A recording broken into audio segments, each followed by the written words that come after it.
Hi, I'm Lizzie. And I'm Brenda. And welcome back to Small Step Society. This is Season 2, Episode 2, The Importance of Alone Time. One small step for man, one giant leap for mankind. Welcome back to Small Step Society. Hello.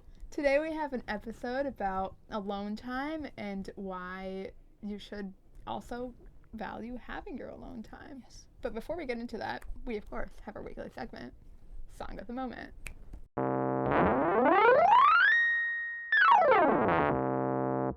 So Brenda, what is your song of the moment? My song of the moment is Compromise by Role Model. Oh. Have you ever listened to Role Model? Oh my No. gosh, you should. Okay. He came out with an album, I think pretty recently, Okay. again. It's called Kansas Anymore, and it's like a very bittersweet, but kind of also good vibes album. Okay. And I Okay. think you'd like maybe at least one song. Nice. Yeah, I mean, the last time I listened to your suggestion, I liked it. Yeah. So, What's your song of the moment? my song of the moment is called 2 - 1. It's also by 17, as it was last Mhm. week. This song is also fully in English. Oh, By nice. native English speakers, because there's 2 people in the 17 group who speak English natively. Oh, okay. Yeah, so it's by them. Cool. Pretty good. So I think to start off this episode, we should kind of address the difference between loneliness and alone time, because I think they're very similar words, but they have very significantly different meanings. Yeah, I think to start answering that question, I want to just preface this by saying kind of where I got the idea for this, or the interest in this topic, was from an assignment I had in English class 2 years ago. And it was because I read this article by Cody Delastrati, I think that's how you say his name, called Only the Lonely, which focused on how loneliness generates empathy and shapes identity. So there was a specific quote in there from Pamela Qualter, a reader in developmental psychology, and I really like this quote. I think it kind of starts the episode off very well, so I thought I'd share. So she says, in evolutionary terms, experiencing loneliness is a part of being human. Lonely, but not too lonely. A Goldilocks mixture that allows us to be at once our individual selves and a functioning part of a wider social sphere is a key part of survival. Mm-hmm. So I thought that was interesting because, which forgive me for once again just starting it off with evolutionary basis. But I think whenever you hear, like you said, whenever you hear alone and loneliness, they feel synonymous. But loneliness, I feel like, is more of that feeling. Every human at some point in their lives, or probably a lot of times in their lives, feels that kind of loneliness, and it's kind of like a yearning. Whereas the lonely but not too lonely, the Goldilocks mixture, I feel like refers to the idea of being alone, which is more like choosing to be alone rather than loneliness where you're almost forced into not being around anyone, if that makes sense. Yeah, because I feel like you can be feeling lonely even with a big group of people and when you're surrounded people, but you can also not feel lonely when you're alone. Yeah. Because I think that's the distinction kind of between loneliness, being lonely and having alone time. Yeah. Yeah. Yeah, loneliness is quite literally that emotion. Mm-hmm. Like you said, you can have so many people around you, but if you don't feel that human connection, Yeah. I think that's where that loneliness stems from. Right. So because people, which we'll get into this way more, but because people struggle with the idea of loneliness, I think the point that was also made in the quote that's very important is it's very normal as a human to kind of feel that push and pull between being alone and being with others, and also wanting to be alone and being with others. There was a survey by health insurer Cigna in 2019, which found that 61% of people feel lonely from not enough social support, too few meaningful social interactions, poor physical and mental health, and not enough balance in our lives. So, point being, that feeling of loneliness can stem from a lot of different things, but if you'll notice, not one of them, the part that stood out to me was too few meaningful social interactions. The inclusion of the word meaningful, because I think, we were talking about, you can have so many different social interactions, Right. but if there's no meaning to them, if you're only making small talk with people every day, I think that's kind of the divide between being around people and feeling alone versus not. Yeah.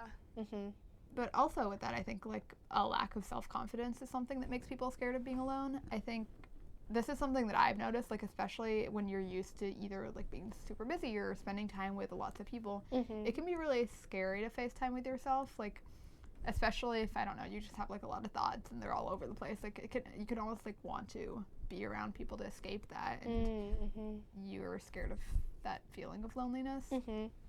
I think it can also be like alarming kind of to rediscover yourself or spend time with yourself, and oftentimes you can also like go down on like these super existential rabbit holes, but you will get out of them.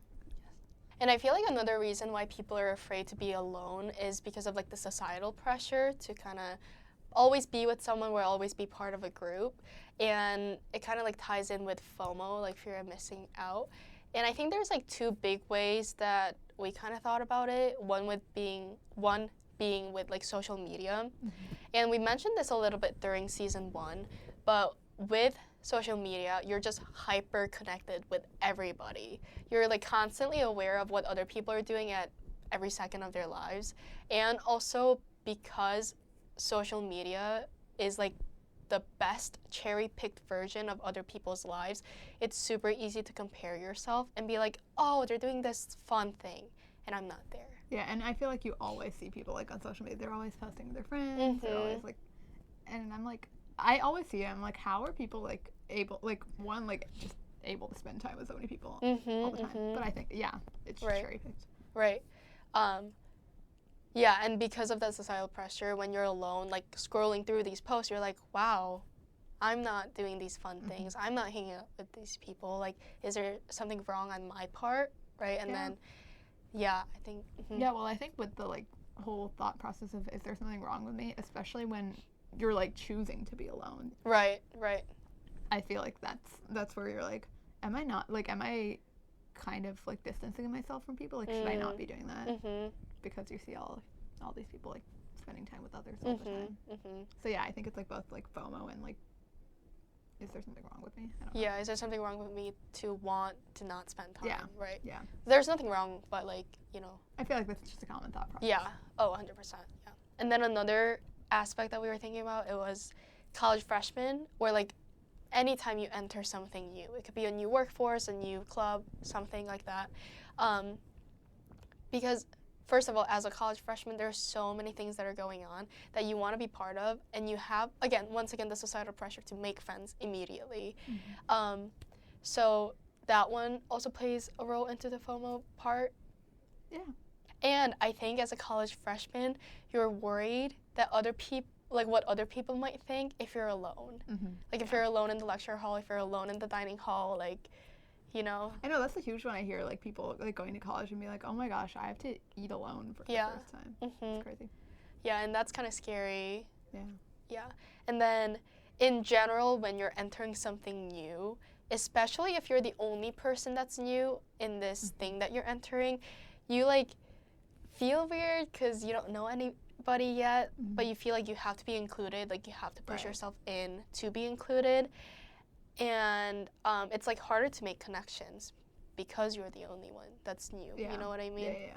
So I know, it almost feels like an interview of like, right. Like even if you talk to people, it's like an interview rather than like we actually want to be friends. Right, because it's like a getting to know you, like small talk, you know? Yeah. So I think because of several different factors, but the biggest one being like the societal pressure, like there's a lot of people who kind of fear being alone and like alone time too. Yeah. But with that being said, there are a lot of reasons to spend time with yourself. Maybe even especially if you are feeling that way. I think, actually, before I get into this, I think especially if you're feeling that way where you're like trying to push yourself to form connections because you see it like happening around you, I feel like that's especially a time when it's like almost time to like pull back and think to yourself and really like consider what you want from like spending time with people before you actually do it, because I feel like you'll never truly be content with where you are in those like friendship relationships if you're just forcing yourself to do it.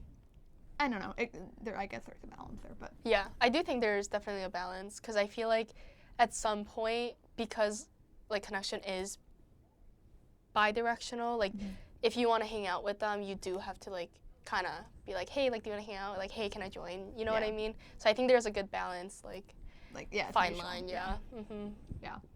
But that being said, reasons to spend time with yourself, number one, Yes. I think, is to emotionally regulate yourself, because not everyone thrives on spending time with others. A large part of what Lizzie and I talked about in relation to this episode is recharging.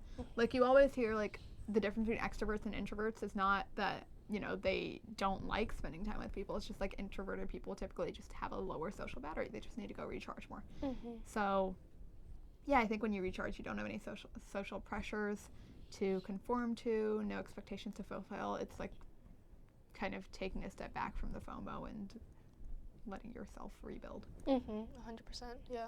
Yeah. Yeah, you talking about the extroverts and introverts reminded me about how there's very outgoing introverts and also shy extroverts. So I think the general idea that we have about extroverts is that they're very outgoing, they like talking to people, they like spending time with people. And I think shy extroverts can very mistakenly be like classified as an introvert because they are like less likely to go up to you and talk to you, but they actually love social interaction. Versus on the other hand, we have like outgoing introverts who could very mistakenly be considered an extrovert who love talking to people, but they actually are just very good at small talk, very easy to talk to initially, but they need to go home and like sit a little bit, recharge, and then go out again, you know? So yeah, I think, like basically the difference isn't like whether you, I don't think it's like the difference of like whether you like spending time with people. It's honestly just like how much time can you spend with someone, and like that's really what the difference is. I feel like how I like think through extrovert introvert though is that extroverts gain energy from other people, like hanging out with other people, and introverts gain energy from like being alone. Yeah. Like that is there's true. different methods of recharging. Yeah. And for extroverts it is to like be with other people, you know? Yeah, I like that. Yeah. I don't know if it's true because I'm sure this is a made up construct as well, but yeah, I feel like it's one of those things where it's like a continuum, but people like either like to classify themselves as like introvert or extrovert. Yes. And like even now only like the term like ambivert is being used. But yeah, I think it's definitely true. Yeah, definitely a spectrum, but yeah. But next up on the list of reasons you should spend time with yourself is I think you can appreciate people more if you take time away. Like I think two things to say there. One, I think we've all heard like the saying like absence makes the heart grow fonder, distance makes the heart grow fonder. I think that especially applies to this, and where if you spend too much time with around anyone, you will get sick of them. It's just bound to happen. But if you kind of take that time away by yourself, that kind of reminds you why you want to spend time with that person. And I think with that, so my second thing was because you're spending time by yourself, like that alone time allows you to like actually, I guess, like process everything that's going on. Whereas like if you're with someone in the moment, you're just like thinking in the moment. You know what I mean?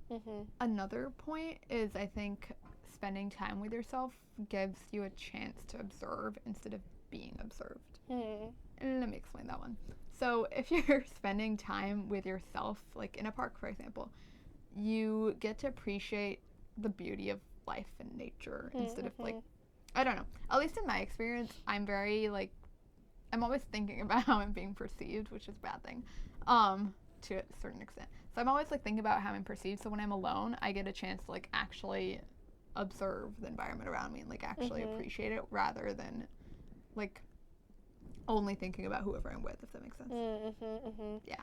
And I feel like just taking the example of like walking in the park, if you're with someone, normally you're talking or like you're normally immersed in conversation and like each other's company. So I think alone time just like makes you more aware of your surroundings, I guess, too. Yeah. Yeah. It grounds you. Yeah. In addition to appreciating the literal nature of the environment, there's also the people.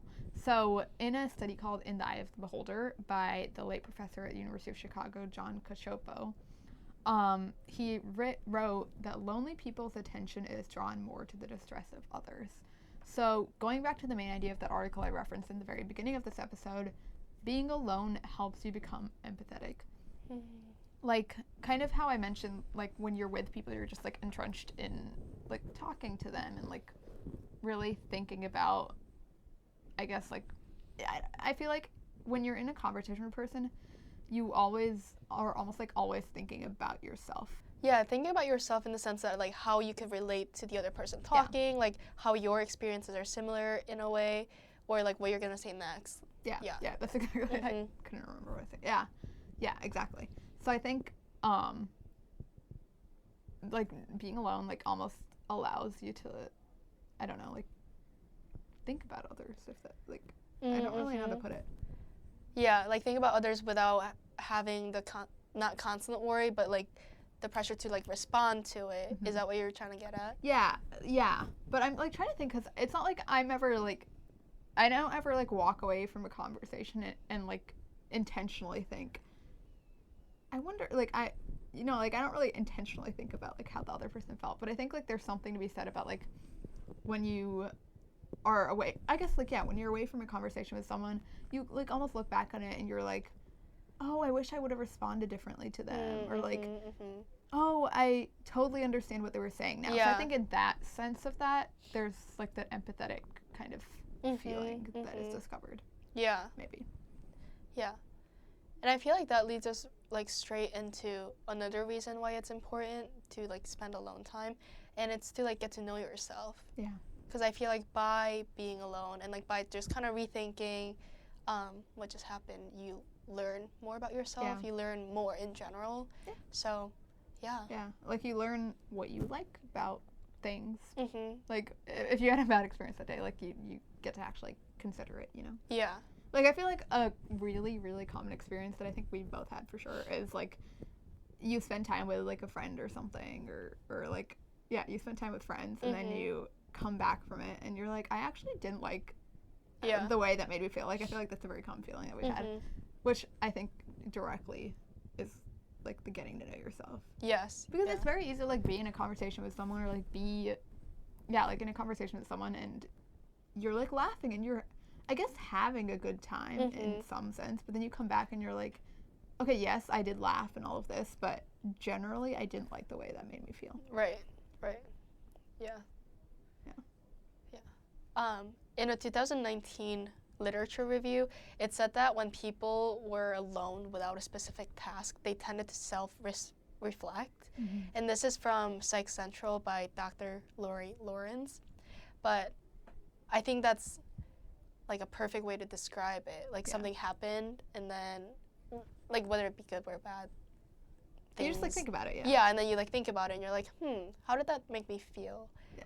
And like, what did I like or did not like about that? And you kind of like reflect, right? Yeah, that made me think. It's kind of like when you have, like, a hard decision to make or whatever, people are like, sleep on it. Yeah. I guess like being alone is kind of like your version of sleeping on a connection. Right. That makes sense. Yeah. Giving your brain to just kind of process through things. Yeah, I think going back to, like, the reasons we talked about why people might be afraid of loneliness, being alone, is kind of having that lack of self-confidence, but eventually being alone and, like, spending time with yourself will eventually actually boost your self-esteem. A really kind of an example that we already touched on is, like, going out to eat with yourself. Like, just going out to eat with yourself, no one else. It's like really, I guess, scary for a lot of people the first time you do it, or the first couple times. Like, I remember freshman year when, like, you know, you just obviously can't eat with people all the time. Like, we all have busy schedules. But I remember, like, the first couple times I would just, like, take my laptop and, like, pretend I was doing work. Like, I do work, but I was only because, like, I didn't want to, like, just be eating alone, you know what I mean?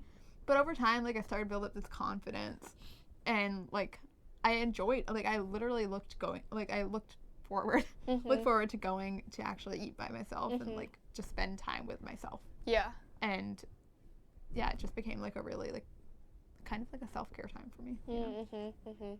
You taking your laptop to, like, quote-unquote pretend to work the first couple times, it's actually really funny because I feel like alone time can be really used really well for, like, productivity purposes because it's really fun to, like, hang out with others and do work. But personally, my productivity goes down because I'm like, oh, I gotta tell them something. Oh, I gotta do this. Oh, I want to say, like, just talk with them. Yeah, so sometimes it's okay to, like, take a step back and be like, actually, I'm going to go into my room and go study. Or, yeah. like, yeah. I'm going to leave and, like, go study by myself. And Yeah. that's totally okay, too.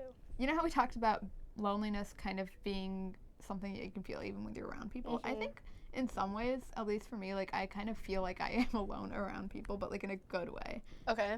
Related to, like, doing work, I sometimes like to, like, just ask people to do work with me and just, like, sit there in complete silence and we just do our work, but it's, like, holding me accountable. Or, like, I'll just, like, put my AirPods in, can't hear anything, like, and just do my work. Yeah. So I feel like that's, like, kind of, like, an alone time without, like, actually being alone. if that makes sense. Like in your own bubble. Yeah. Yeah.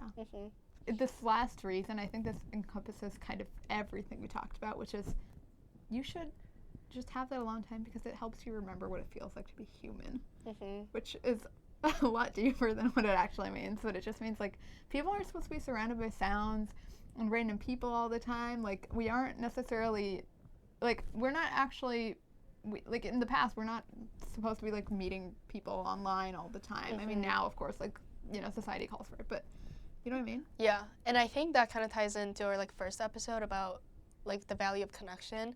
Because, like, I think we're wired to have genuine human connection in, like, the community rather than the shallow meetings that we have online. We're just, like, passerbys, you know what I mean? Yeah.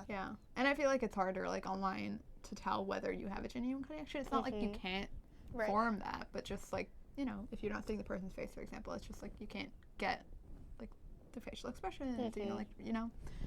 But, yeah, you're not supposed to be, like, around people all the time. Like, I think even in the past, like, maybe, like, 100 years ago, you know, people would, like, be out of the house, and you wouldn't, like, I don't remember where I heard this, but, like, even, like, in families, like, if there was a husband and wife, for example, like, they would say goodbye to each other at the beginning of the day. They'd go to work. They wouldn't see each other. They wouldn't talk to each other for the whole day. You know what I mean? Yeah. And I remember hearing this because they were like, this is kind of oversimplifying it, but they were like, maybe that's why, like, relationships worked more back in the day, because, like, you weren't with that person, like, you weren't connected to them all the time, and you, like, even now I feel like phones, like, almost, like, force you to be connected, like, even if you wanted to take that alone time, like, it just makes it harder.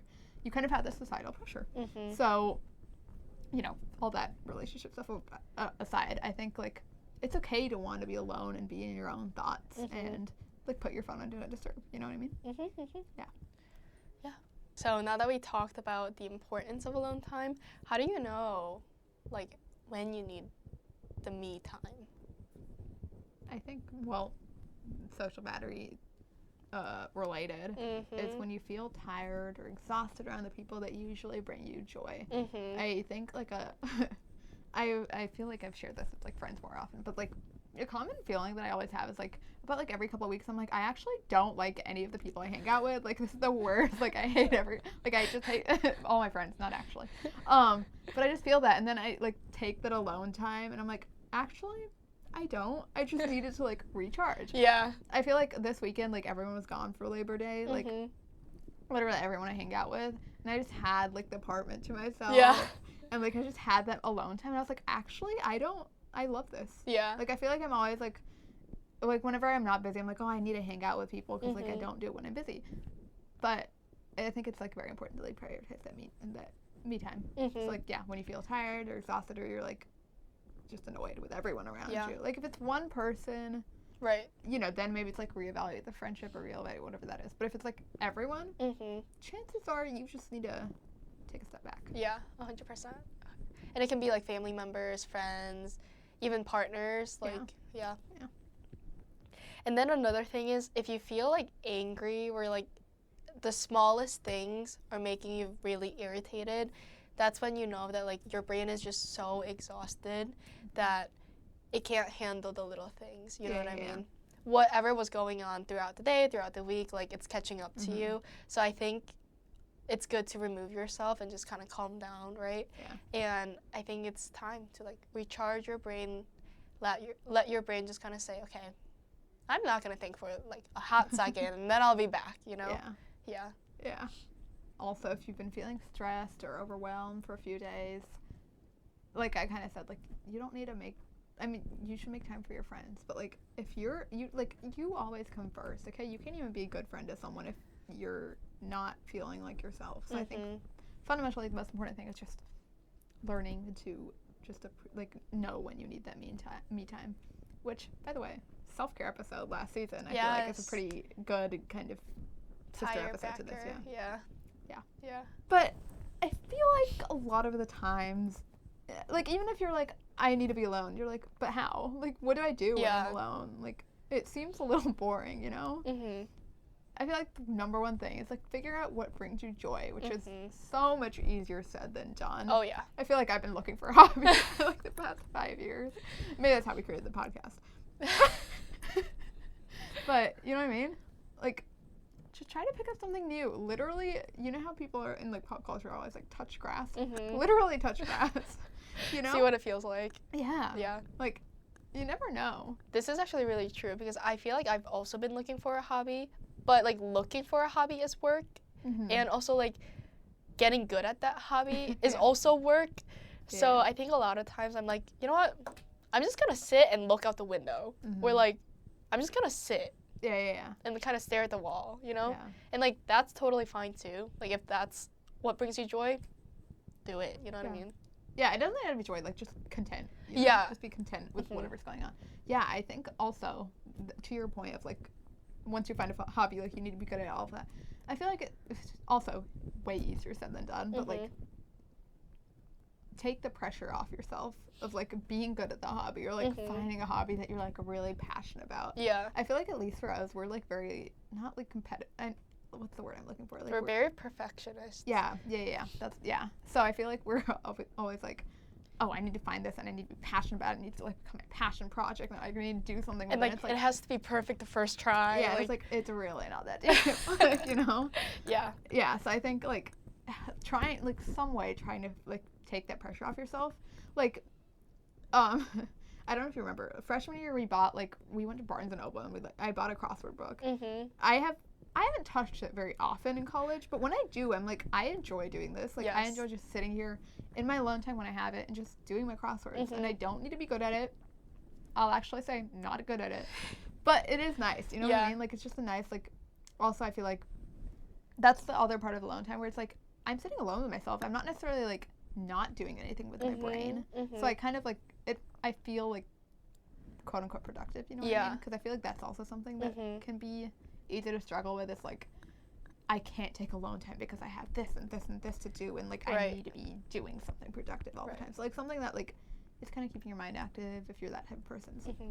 Yeah, your crossword is, like, my Duolingo. Yeah. I love doing Duolingo. Yeah, it's like, that's just the little things. And you don't even, that's the other thing, like, I feel like people are very almost, like, prescriptive about, like, you need to take 10 minutes every day to do your Duolingo, or, like, you need to take, like, 20 minutes at the end of the day to journal. But in reality, like, if you're not enjoying it, you're not going to enjoy it, and you're, like, it's not going to bring you any value. So, like, I know it's really hard, but trying to take that pressure off yourself is so important to just enjoy it. Be content. Live your life happily. In addition to, like, finding hobbies and, like, finding what brings you joy, it's also important that if you are scared of, you know, being alone because you're scared of your own thoughts, you should write in a journal. You don't have to put the pressure on yourself to, like, write in every day, but, like, if you're kind of craving, you find yourself that you're, like, needing that alone time or craving that alone time and you don't know what to do, put your thoughts down in a journal. Like, in addition to alone time helping you recharge your brain, kind of, like, taking, like, any sort of, like, negative thoughts that you have or any sort of things that are just on your mind that's, like, too much for your brain, putting them on paper helps you to, like, recharge your brain, kind of get rid of, like, any sort of negative energy, all of that good stuff. Yeah, and that's actually crazy because I don't normally journal, but over the summer I had a couple days where I was just overwhelmed with feeling of sadness, but I couldn't figure out where it was coming from. And it was, like, really affecting my, like, everyday life because I was just, like, so much is going on, but I don't know what it is. Yeah. So I kind of, like, sat myself down and I was like, think of what happened the past couple of days and what could lead to, like, you feeling this. Yeah. And I, like, wrote it down. And then I was like, okay, like, this is actually so justifiable that, like, I'm feeling these feelings. And then afterwards, I'm like, I feel great. Yeah. Like, it's out of my system and, like, I feel good. So that's actually kind of crazy that it actually really does work.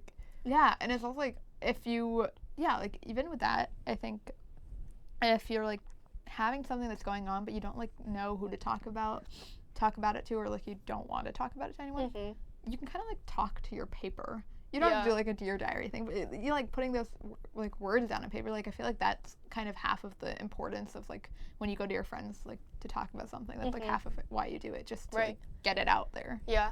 Yeah. Exactly. Great point. Yeah. I think another way to find out what you want to do during alone time is like try being alone. If that makes sense. Like go on a walk by yourself.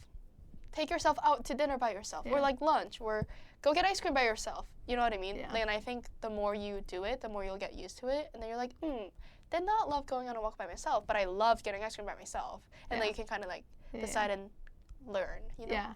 Actually, sorry, this is a little bit of a tangent, but I feel like, I kind of experienced this, or like, I feel like I've heard of people experiencing this, but like, if you want ice cream and you're like, does anyone want ice cream? And then everyone says no, you're like, now I can't have it. Yeah. Like, but you can. Yeah. You know what I mean? So if you can just take yourself out, do it for yourself. Like, that's true. I feel like we're almost like conditioned to always like expect someone to do something with us, or we're not going to do it. And it's like, yeah, eat that meal by yourself. Go on that walk. Get the ice cream. Yeah. Be free. True. But overall, I think what we're trying to say is that you need a good balance between connecting with others, like we talked about last episode, and connecting with yourself. I feel like that is, once you find that perfect balance there, I think you will find more contentment in your life and the people around you. Yeah. I feel like we had a great discussion about the importance of alone time and like what you can do during alone time. So I hope you enjoyed it, and yeah, thanks for listening in today. Yeah, you can find us on Spotify, Google Podcasts, Apple Podcasts, anywhere you can find podcasts except where you can't.